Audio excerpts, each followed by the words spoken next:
Benjamin Šeško, 76.5 million euros. One of the most exciting young strikers in Europe. And for the first half of this season, it genuinely looked like Manchester United had made yet another catastrophic mistake.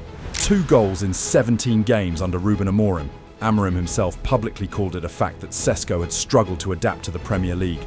His own manager said that on camera. That tells you everything. But then Michael Carrick walked through the door on January 2026, and everything changed. 6 goals in 7 Premier League games since then. The same striker who looked completely lost earlier in the season now looks like a constant threat in front of goal. This is not a hot streak. This is a total transformation. Let us get into it. So how did this happen? Because on the surface, it makes absolutely no sense. Same player, same stadium, same teammates, completely different results. Something changed the moment Carrick arrived, and it all starts with one bold tactical decision. Amorim's 3-4-2-1 formation? Gone immediately. Carrick replaced it with a 4-2-3-1, and that single switch unlocked everything.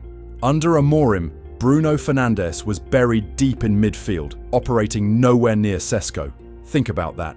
United's most creative player and their most expensive striker were playing in completely different areas of the pitch. There was no connection because the system never allowed it. Under Carrick, Fernandes was pushed into the number 10 role, right behind Šeško. Suddenly the two were linked. Suddenly quality passes were reaching the striker in dangerous positions, and the numbers prove it. Under Amorim, Fernandes averaged 1.9 key passes in open play per 90 minutes. Under Carrick, that number has nearly doubled to 3.7.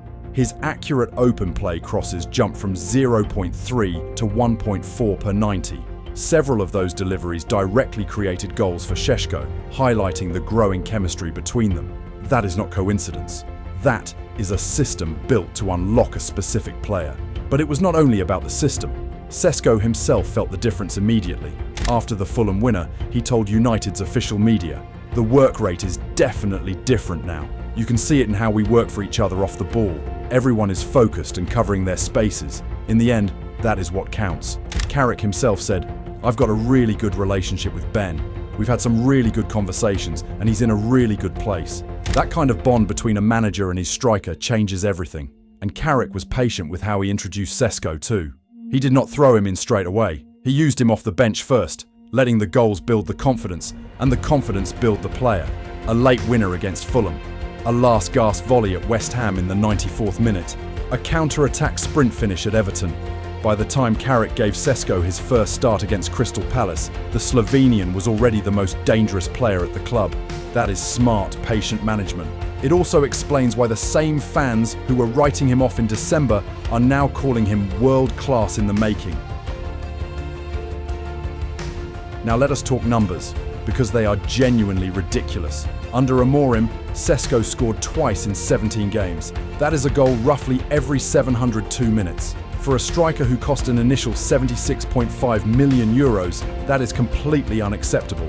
Under Carrick, he is scoring every 45 minutes in 2026. Every single 45 minutes. That is the best scoring rate of any player in the entire Premier League this calendar year. 9 goals in 25 appearances for United this season. 7 of those 9 have come in his last 8 matches. And these are not tap-ins. A stoppage-time swivel finish against Fulham. A volley rocketed into the top corner at West Ham with 6 minutes of stoppage time on the clock, which Carrick called an unbelievable finish.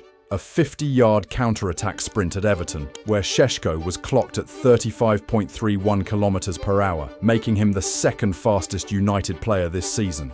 And then a commanding header to seal a comeback win against Crystal Palace on his very first start under Carrick, leaping so high that social media immediately dubbed him Air Šeško. 4 goals, 4 completely different types of finishes. Gary Neville took notice on Sky Sports. Šeško, the confidence, the goals. The finishes, by the way, that he's put in. The West Ham, the Everton, the goals. There are 4 brilliant goals, by the way. They're all different. They're all very different goals. One across the near post, one a header, and one is a counter-attack with a side finish at the end. And then the Fulham one is the one on the turn. Where he's had to turn, he's definitely improved enormously. United also gave Šeško their Player of the Month and Goal of the Month for February, making him the first traditional number 9 to win the club award since Rasmus Højlund in February 2024. Not bad for a striker who was not even starting under Carrick for most of that month. And here is the number that matters most. Šeško's goals under Carrick have directly earned Manchester United 8 Premier League points. Remove those goals and United are sitting in 6th place, 4 points outside a Champions League spot. Instead, they are in 3rd, their highest position since May 2023. He is not just in form, he is keeping this entire season alive. Despite making only 12 starts all season, his physical presence and aerial ability have turned United into a genuine threat from crosses and set pieces. The aerial threat was always there. It just took the right system to release it. Now zoom out, because this is not just a story about one player getting hot. This is a story about how completely wrong the narrative around Šeško became and how fast it has been shattered. Before Carrick arrived, the mood was brutal. Amorim had publicly labelled Šeško as a player struggling to adapt. Then Tim Sherwood, the former Spurs manager turned pundit, went on a podcast and declared that Šeško was not good enough to wear a Manchester United shirt. He even compared him to Wout Weghorst. That is the football equivalent of a finishing move.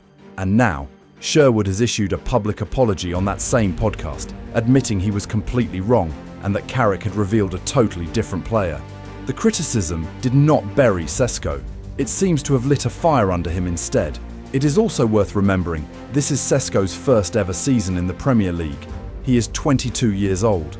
He came from the Bundesliga, where he scored 21 goals in all competitions last season at Leipzig. That talent was always there. Carrick simply found the key. The fan reaction says it all. Gary Neville even read into his celebration after scoring at Everton, saying it looked like a message to Carrick. "Get me in this damn team now. This is my shirt." And Carrick listened, and Šeško delivered. As for Carrick himself, his record reads 6 wins, 1 draw and 1 loss from 8 games. United's unbeaten run ended recently against Newcastle. United then had the numerical advantage for the whole second half, but struggled to turn it into clear opportunities. Benjamin Šeško started the match and played the full 90 minutes, getting into promising positions, but ultimately unable to find the breakthrough on a frustrating night for United's attack. Roy Keane famously said Carrick should not get the United job permanently, even if he wins every game. He has not quite done that.